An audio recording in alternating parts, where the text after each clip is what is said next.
अस्सलामुअलैकुम जी, welcome back to another video. उम्मीद है कि आप सब खैरियत से होंगे। अच्छा, every morning is a fresh start and my skin care actually is my way of telling myself that I am ready for the day, I am ready to do all the work and chores of the day. और ये बात 100% correct है। I don't know why कि मेरा skin care के साथ क्या रिश्ता है, लेकिन जब भी मेरी कोई सुबह बुरी होती है, लाइक वैसे तो अल्हम्दुलिल्लाह हर दिन और हर सुबह बहुत अच्छे होते हैं, लेकिन जब भी लाइक नॉर्मली ऐसा होता है कि आपका कभी मूड अच्छा नहीं होता सुबह, या प्रीवियस डे के कुछ इश्यूज़ की वजह से आपका मूड ख़राब होता है, और मोस्टली मेरे साथ तो ऐसा होता है कि जब मेरी फजर की नमाज स्किप हो जाती है तो मुझे उसका काफ़ी रिग्रेट होता है और वो दिन मेरा बिल्कुल अच्छा नहीं गुजरता। तो उस दिन मैं बिल्कुल ऑटोमेटिकली ना ही किसी स्किन केयर प्रोडक्ट को हाथ लगाती हूँ, ना ही मेरा स्किन केयर करने का दिल करता है। और वो दिन यकीन करें कि मेरा इतना डल और लेजी गुजरता है कि मैं बता नहीं सकती। लाइक एक्चुअली में जब आप उठ के अपनी सेल्फ केयर के लिए अपने आप को कुछ टाइम देते हैं तो आपको बहुत फ्रेश फील होता है और आपका सारा दिन बहुत अच्छा गुजरता है। And my AM skin care routine actually tells the story of my day. So मैंने आज सोचा कि आज मैं आपके साथ बैठ के एक तो अपनी स्किन केयर करूंगी, सेकेंडली आपके साथ वो सारे स्किन केयर प्रोडक्ट्स शेयर करूंगी जो मैं रेगुलर बेसिस पे अपनी एम स्किन केयर रूटीन में यूज़ करती हूँ। और मैं उम्मीद करती हूँ कि मेरी ये बातें और ये वीडियो आप लोगों के लिए किसी ना किसी तरह हेल्पफुल साबित हो। अगर आप लोगों को मेरी ये वीडियो अच्छी लगे तो काइंडली मुझे कमेंट सेक्शन में लाजमी बताइएगा, ताकि मैं इंशाल्लाह इन फ्यूचर भी आप लोगों के लिए इसी तरह का कंटेंट लाती रहूँ। बाय द वे, आप लोगों ने बैकग्राउंड को बिल्कुल इग्नोर करना है, क्योंकि मैंने वीडियो शूट करने के लिए ना तो पीछे कुछ चेंज किया है और ना ही कुछ ऐड किया है। मैं जैसे नॉर्मली स्किन केयर रूटीन करती हूँ रूम में, वैसे ही मैं जो है वो आज भी आपके साथ शेयर कर रही हूँ। बस मैंने सामने कैमरा रखा है और वीडियो शूट करना स्टार्ट कर दिया है। बहरहाल जी, आपने इसको इग्नोर करना है। So without wasting any time video को स्टार्ट करते हैं जी। तो मेरी एम स्किन केयर रूटीन का सबसे पहला स्टेप है क्लींजिंग का, बिल्कुल आप लोगों की तरह, और इसकी क्या इंपॉर्टेंस है ये आप लोगों को अच्छे तरीके से पता होगी। और मेरी स्किन केयर रूटीन में मैं यूज करती हूँ ये फिजियोजेल का क्लींजर। ये one of the top rated cleanser है मेरी स्किन केयर रूटीन का, क्योंकि ये इतना अच्छा क्लींजर है, प्लस ये मेरी स्किन को इतना सूट किया कि मैं इसके बारे में लिटरली यही कह सकती हूँ that this is one of the best cleanser I have ever used for my skin. मतलब वैसे तो ये ऑल स्किन टाइप्स के लिए सूटेबल है, लेकिन इसकी स्पेशलिटी ये है कि अगर आप लोगों की सेंसिटिव स्किन है तो आप लोग इसको यूज कर सकते हैं। और पाकिस्तान में प्रोडक्ट्स को चूज और परचेज करने की सबसे ज्यादा डिफिकल्टी भी सेंसिटिव स्किन वालों को ही होती है, क्योंकि स्किन टाइप के अकॉर्डिंग प्रोडक्ट्स का मिलना और उनका स्किन के ऊपर सूट करना इतना डिफिकल्ट होता है। और अगर कोई प्रोडक्ट मिल भी जाए तो वो इतना एक्सपेंसिव होता है कि उसको परचेज करना मुश्किल हो जाता है। मैं इस फेस को बहुत अच्छे तरीके से समझ सकती हूँ, क्योंकि मैं खुद इस फेस से गुजरी हूँ। जब मेरी स्किन सेंसिटिव हुई थी तो मेरी स्किन के ऊपर 90% प्रोडक्ट्स वर्क ही नहीं करते थे, और वो फेस काफी डिफिकल्ट था यानी कि प्रोडक्ट्स ढूंढने के लिए और प्रोडक्ट्स का स्किन के ऊपर सूट करना। बहरहाल जी, कि मैं आपको रिकमेंड नहीं कर रही, मैं आपको जस्ट यही कह रही हूँ कि मेरी स्किन के लिए इसने काफी अच्छा वर्क किया है। बट जरूरी नहीं है कि एक प्रोडक्ट के रिजल्ट्स ऑल स्किन टाइप्स के लिए सेम ही हो, क्योंकि ये मोस्टली डिपेंड करता है आपकी स्किन टाइप के अकॉर्डिंग। और ये बात मैं आप लोगों के साथ पहले भी काफी दफा शेयर कर चुकी हूँ कि आपको अपनी स्किन टाइप का लाजमी पता होना चाहिए, क्योंकि बाज मरतबा कुछ स्पेसिफिक इंग्रेडिएंट्स की वजह से स्किन के ऊपर एलर्जी वगैरह का इशू होता है, और बाज मरतबा प्रोडक्ट्स की फ्रेगनेंसेस की वजह से इशू होता है। तो इसके लिए बहुत जरूरी है कि हमें अपनी स्किन की थोड़ी बहुत भावना हो, ताकि प्रोडक्ट्स को चूज करना भी आसान हो और हमारी मनी भी वेस्ट ना हो। बहरहाल जी, ये क्लींजर आजकल मैं अपनी स्किन के रूटीन में रेगुलर बेसिस पे यूज कर रही हूँ। इससे कुछ दिन पहले ही मैं ब्लिसफुल का ये हाइड्रेटिंग क्लींजर यूज कर रही थी, और इसको वीडियो में डिस्कस करने का मकसद सिर्फ एक ही है कि भाई नो डाउट ये क्लींजर भी बहुत अच्छा है and it worked really well on my skin. और आई थिंक ये फर्स्ट क्लींजर है जो इंक्लूडिंग फ्रेग्रेंस मेरी स्किन के ऊपर सूट किया है, और इसने मेरी स्किन के ऊपर किसी किस्म की कोई एलर्जी या इरिटेशन नहीं की। और इसका टेक्सचर, इसकी क्लींजिंग सभी मुझे बहुत पसंद है। स्किन को बगैर ड्राई किए उसको अच्छे से क्लींस करता है, और इसकी एक और अच्छी बात यह है कि इसकी थोड़ी सी क्वांटिटी इनफ हो जाती है। बहरहाल जी, next come second part of the skin care which is the toner. अच्छा, टोनर के बारे में इंपॉर्टेंट ये है कि ऑनेस्टली मैं इसको रेगुलर बेसिस पे यूज नहीं करती, मतलब ये मेरी रेगुलर स्किन केयर रूटीन का पार्ट नहीं है। मेरा दिल करता है या जब मुझे जरूरत लगती है तो मैं इसको यूज कर लेती हूँ, जब मुझे जरूरत महसूस नहीं होती तो मैं इसको यूज नहीं करती। लेकिन जब भी मैं टोनर को यूज करती हूँ तो मैं ये रोज वाटर टोनर ही यूज करती हूँ। और मैं आपको भी यही रिकमेंड करूंगी, स्पेशली टीनेजर्स को, कि अगर आप लोगों ने टोनर यूज करना है तो ये रोज वाटर टोनर ही यूज करें, क्योंकि यही आपकी स्किन के लिए बेस्ट है। Because this is the most cheapest and affordable toner which everyone can easily use. क्योंकि मैंने बहुत से एक्सपेंसिव टोनर्स को भी रिव्यू किया और उनके रिव्यूज भी इतने कोई खास नहीं है, ना ही बेसिक स्किन केयर में टोनर बहुत नेसेसरी है। इसलिए अगर आप लोगों ने टोनर यूज करना भी है तो ये आप लोगों के लिए बेस्ट ऑप्शन है, चीप भी है और अफोर्डेबल भी है। आप लोग इसको इजीली परचेज कर सकते हैं। और इसका एक और प्लस पॉइंट ये भी है कि आपको जस्ट ये स्प्रे बॉटल 80 से 100 तक की परचेज करनी पड़ेगी, जो आपके काफी लंबे टाइम तक चल जाएगी। इसके अलावा आपको 150-200 में ये इतनी बड़ी बॉटल जो है रोज वाटर की मिल जाती है, जो कि आपकी इजीली 3 to 4 मंथ्स जो है वो चल सकती है। मतलब इससे अच्छा ऑप्शन आप लोगों के लिए कोई नहीं है कि एक तरफ तो it's very cheap and affordable, और दूसरी तरफ इसकी वजह से स्किन के ऊपर एलर्जी या इरिटेशन कॉज होने के चांसेस काफी कम हो जाते हैं। Next come third part of the day which is the use of serum. और मैं अपनी स्किन के रूटीन में ऑर्डिनरी का ये नाइसिनामाइड यूज कर रही हूँ, और इसका डिटेल रिव्यू मैं आपके साथ ऑलरेडी शेयर कर चुकी हूँ। प्लस इसको प्रॉपर्ली यूज किस तरीके से करना है और किस तरीके से आप यूज करके इसके मैक्सिमम बेनिफिट हासिल कर सकते हैं, इसको भी मैं आपके साथ ऑलरेडी शेयर कर चुकी हूँ। सो अगर आप लोगों में से इसकी वीडियो किसी ने वॉच नहीं की तो आप इसका डिटेल रिव्यू चैनल पे जाके देख सकते हैं। इवन जो प्रोडक्ट्स मैंने आपके साथ पहले शेयर किए हैं या फिर जो अभी मैं आपके साथ प्रोडक्ट शेयर करूंगी, आप उनका डिटेल रिव्यू भी चैनल पे जाके देख सकते हैं। मैंने इन तमाम प्रोडक्ट्स को यूज करने के बाद ही इनका ऑनेस्ट रिव्यू आपके साथ शेयर किया है। सो वो लोग जो मुझे फर्स्ट टाइम वॉच कर रहे हैं उनके लिए मैं अपना एक छोटा सा इंट्रोडक्शन देती चलूँ। मेरा नाम है जी मरियम फातिमा और आपको मेरे चैनल के ऊपर स्किन केयर से रिलेटेड ऑनेस्ट रिव्यूज मिलेंगे। और अगर आपको मेरे रिव्यूज अच्छे लगते हैं या मेरा कंटेंट आपके लिए किसी भी तरीके से हेल्पफुल है तो काइंडली सब्सक्राइब के बेल आइकन को लाजमी प्रेस कर लीजिएगा ताकि मेरी हर आने वाली वीडियो आपके पास सबसे पहले पहुंचे। So coming back to our topic, serum का टेक्सचर चेक करें। अच्छा, इस सीरम के बारे में मैं कुछ मेन बातें आपको बता दूं कि अगर आप इसको फर्स्ट टाइम यूज करेंगे तो इसकी वजह से आपकी स्किन के ऊपर पर्जिंग भी हो सकती है। मतलब आपकी स्किन के ऊपर एक्टिव एक्नी का इशू हो सकता है, लेकिन वो 2 to 3 वीक्स के लिए होता है और उसके बाद एक्नी खुद ब खुद जो है वो हील होना स्टार्ट हो जाती है। इसलिए इस तरह के एक्टिव इंग्रेडिएंट वाले सीरम को अगर हम अपनी स्किन टाइप के लिए फर्स्ट टाइम यूज कर रहे हैं तो उसको हमने स्मॉल क्वांटिटी से स्टार्ट करना होता है। और अगर हमारी स्किन हैबिचुअल हो जाए तो फिर हम आहिस्ता आहिस्ता उसकी क्वांटिटी इंक्रीज कर सकते हैं। लेकिन अगर आपकी स्किन पर ये सूट नहीं करता तो फिर आपको चाहिए कि आप इसको कुछ टाइम के लिए स्किप कर दें। और क्योंकि niacinamide mostly oily skin person के लिए सूटेबल होता है, जबकि मेरी ड्राई स्किन है तो मैं इसको रेगुलर बेसिस पे यूज नहीं करती। मैं इसको वीक में 1 से 2 दफा यूज करती हूँ और जब मैं इसको यूज कर रही होती हूँ तो इसके साथ मैं और किसी सीरम को यूज नहीं करती। Coming towards the next step which is the moisturiser. अच्छा जी, आजकल मैं जिस मॉइस्चराइजर को यूज कर रही हूँ वो है जी ये ऑर्गेनिक ट्रैवलर का ब्राइटनिंग मॉइस्चराइजर। इसको मैंने परचेज करने की इसकी अनबॉक्सिंग की वीडियो मैंने आपके साथ ऑलरेडी शेयर की है और जल्द ही इंशाल्लाह मैं इसका रिव्यू भी आपके साथ शेयर करूंगी। इसको यूज करते हुए मुझे 3 वीक्स होने वाले हैं और जब मैं इसको यूज करती हूँ तो इसके साथ मैं कोई भी चीज यूज नहीं करती ताकि मैं इसके क्लियर रिजल्ट्स का जो है वो अंदाजा लगा सकूं। इसके साथ मैंने अभी लिटरली सिर्फ फेस वॉश किया है और अभी मैंने सीरम भी अपने फेस पे अप्लाई नहीं किया, ना ही कोई और चीज। जस्ट मैं इसको अप्लाई करूंगी और उसके बाद सनब्लॉक अप्लाई करूंगी, क्योंकि जब भी मैं कोई न्यू प्रोडक्ट ट्राई करती हूँ तो मेरी ये कोशिश होती है कि मैं उसके साथ किसी भी दूसरे प्रोडक्ट को यूज ना करूँ और एट अ टाइम सिर्फ और सिर्फ उसी को यूज करूँ। क्योंकि इसकी 2 मेन रीजन हैं। सबसे पहली रीजन तो ये है कि मुझे उसके क्लियर रिजल्ट्स पता चल जाते हैं कि इसके क्लियर रिजल्ट्स कैसे हैं, और दूसरी रीजन ये है कि अगर फेस के ऊपर कोई एलर्जी, इरिटेशन या फिर किसी किस्म के रिएक्शन हो तो मुझे ये क्लैरिटी हो जाती है कि ये सिर्फ और सिर्फ इसी प्रोडक्ट की वजह से हुई है और किसी प्रोडक्ट की वजह से नहीं हुई। तो मैं इसलिए इसको आजकल यूज कर रही हूँ और इसके साथ मैं और कोई दूसरी चीज यूज नहीं करती। नॉर्मल स्किन केयर जो एएम स्किन केयर रूटीन है उसमें मैं वही प्रोडक्ट्स यूज करती हूँ जो मेरी स्किन को सूट करते हैं। और रेगुलर बेसिस पे मैं ये एविनो का मॉइस्चराइजर यूज करती हूँ और this is one of the best moisturiser. मतलब ये मेरी स्किन को कितना सूट किया है इसके बारे में मैं आपको नहीं बताऊंगी, बल्कि इसका अंदाजा आप खुद लगाएंगे। ये देखें, ये बॉटल बिल्कुल एम्प्टी है, ऑलमोस्ट खत्म हो गया ये मॉइस्चराइजर और आई विल डेफिनेटली गना बाय इट अगेन। इसका टेक्सचर इतने मजे का है, इतने अच्छे तरीके से एब्जॉर्ब होता है स्किन के अंदर with zero fragrance at all. बहरहाल इसका भी डिटेल रिव्यू मैं आपके साथ ऑलरेडी शेयर कर चुकी हूँ और आई एम प्रीटी श्योर कि ये ड्राई और सेंसिटिव स्किन के लिए बेस्ट मॉइस्चराइजर है। Coming towards the next step जी, which is the 5th and final AM skin care step of my day, is the use of SPF or you can also से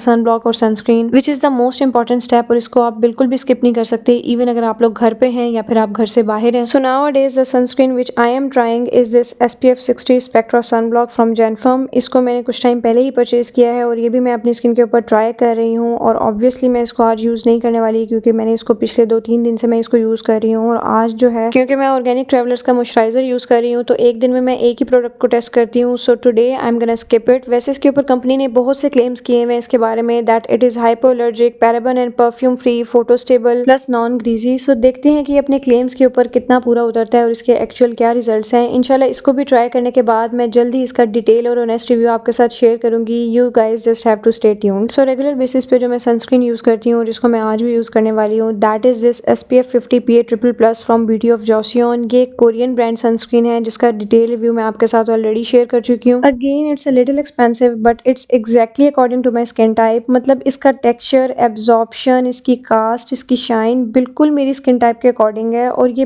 बिल्कुल perfectly suit करती है मेरी skin को। It's almost empty और ये बिल्कुल खत्म हो गई है और अब मैं इसको सेकंड टाइम परचेज करने का सोच रही हूँ। लाइक लिटरली अगर मुझे इसको रेट करने का कहा जाए तो I will rate it 9.5 out of 10। So it is one of my personal favourite sunscreen. बाकी अगर आप लोगों में से भी इन तमाम प्रोडक्ट्स को जो मेरे पर्सनल फेवरेट्स हैं उनको ट्राई किया है या आप लोगों की स्किन पर भी उन्होंने बहुत अच्छा काम किया है तो काइंडली अपने रिव्यूज को कमेंट सेक्शन में लाजमी शेयर किया करें, क्योंकि इससे बहुत सारे लोगों की हेल्प हो जाती है अपनी स्किन टाइप के अकॉर्डिंग प्रोडक्ट्स को चूज करने में। सो अपने कमेंट्स को लाजमी शेयर किया करें। इसके अलावा जी फाइनली अब मैं last skin care step share करूँ आपके साथ जिसको मैं रेगुलर स्किन केयर रूटीन में यूज करती हूँ। तो मैंने सोचा कि जाते जाते मैं इसको भी आपके साथ शेयर करती चलूँ क्योंकि हो सकता है कि ये भी आप लोगों के लिए हेल्पफुल हो। वो है जी वेजलिन को यूज करना अपने अंडर आई एरिया पे। अच्छा, मेरी आप लोगों से ये रिक्वेस्ट है प्लस आपको ये ऑनेस्ट रिकमेंडेशन है कि काइंडली अपने आई एरिया के लिए बहुत एक्सपेंसिव प्रोडक्ट्स परचेज करने की जरूरत नहीं है, स्पेशली टीनेजर्स को, क्योंकि ये बिल्कुल वेस्टेज ऑफ मनी है अनटिल और अनलेस आपको कोई प्रॉब्लम नहीं है जैसे कि ड्राइनेस या रिंकल्स वगैरह का कोई इशू नहीं है। अच्छा, मैंने इसके अलावा जो है ना एक मरतबा ये वाली क्रीम परचेज की थी, ये सिंपल की क्रीम है which is their revitalising eye roll on. अच्छा, इसको मैंने सिर्फ तब परचेज़ किया था जब मैं अपनी सिटी से दूसरी सिटी में मूव हुई थी और उसकी वजह से मेरी अंडर आई एरिया पे सीवियर ड्राइनेस होना स्टार्ट हो गई थी, जो कि वैसलीन से भी ट्रीट नहीं हो रही थी, तो मुझे इसको ऑर्डर करना पड़ा। और इसका जो रोल ऑन है वो कुछ इस तरह का है। इसको अगर आप लोग रेफ्रिजरेटर में रखें तो ज़्यादा बेहतर है, क्योंकि जब भी आप वहाँ से निकाल के अपनी आई एरिया पे अप्लाई करते हैं तो आपको काफ़ी रिफ्रेशिंग और हाइड्रेटिंग और ठंडी ठंडी सी फीलिंग आती है। अच्छा, इसके अलावा मैंने अब तक अपने आई एरिया के लिए कोई भी चीज़ परचेज़ नहीं की, क्योंकि अल्हम्दुलिल्लाह मुझे इस तरह का कोई भी इशू नहीं है जिसकी वजह से मुझे कोई चीज़ परचेज़ करनी पड़े। और मैंने आपको भी ये ओपिनियन इसलिए दिया है क्योंकि हमारा अंडर आई एरिया जो है वो काफ़ी सेंसिटिव होता है, इसलिए बेहतर है कि आप इस एरिया पे विदाउट केमिकल और विदाउट परफ्यूम वाले प्रोडक्ट्स यूज़ करें, और स्पेशली टीन एज में किसी भी एक्सपेंसिव प्रोडक्ट को परचेज़ ना करें। बाकी ऑलमोस्ट मुझे लगता है कि मैंने तमाम प्रोडक्ट्स ही अपनी एम स्किन के रूटीन के आपके साथ शेयर कर दी हैं। लास्ट पे जी एक इंपॉर्टेंट बहनों वाली टिप आपके साथ शेयर करती चलूँ तो अपनी हाइड्रेशन को मेंटेन रखा करें। इसका हमारी स्किन और हेल्थ पे डायरेक्टली इफेक्ट पड़ता है। मतलब जब हम रेगुलर बेसिस पे अंदर से अपनी बॉडी को हाइड्रेटेड रखना स्टार्ट कर देते हैं तो डायरेक्टली और नेचुरली हमारी स्किन जो है वो ग्लो करने लगती है। और मैंने अपनी पानी की कमी को मेंटेन करने के लिए स्पेशली ये बॉटल ऑर्डर की थी, ताकि जी मुझे अंदाजा होता रहे कि मैंने दिन में कितना पानी पिया। और मैंने ये गोल सेट किया था कि कम से कम मैंने दिन में एक मरतबा इस बॉटल को लाजमी खत्म करना है। लेकिन अब मेरी ऑटोमेटिकली इस तरह की हैबिट डेवलप हो गई है कि मैं दिन में अनइंटेंशनली भी 1.5 या 2 बॉटल्स आराम से खत्म कर देती हूँ। सो हाइड्रेशन इज वेरी इंपॉर्टेंट। सो ये थी जी मेरी एम स्किन केयर रूटीन, जिसको मैंने आपके साथ डिटेल में डिस्कस किया है। बाकी अगर इसके अलावा आपका कोई क्वेश्चन है तो आप कमेंट सेक्शन में कर सकते हैं। उम्मीद है जी कि आज की मेरी ये वीडियो आप लोगों के लिए किसी हद तक हेल्पफुल और इन्फॉर्मेटिव साबित हुई होगी। अगर आप लोगों को वीडियो अच्छी लगी हो, subscribe my channel and hit the bell icon also. मिलेंगे इंशाल्लाह नेक्स्ट वीडियो में किसी नए टॉपिक के साथ। तब तक के लिए अल्लाह हाफिज़।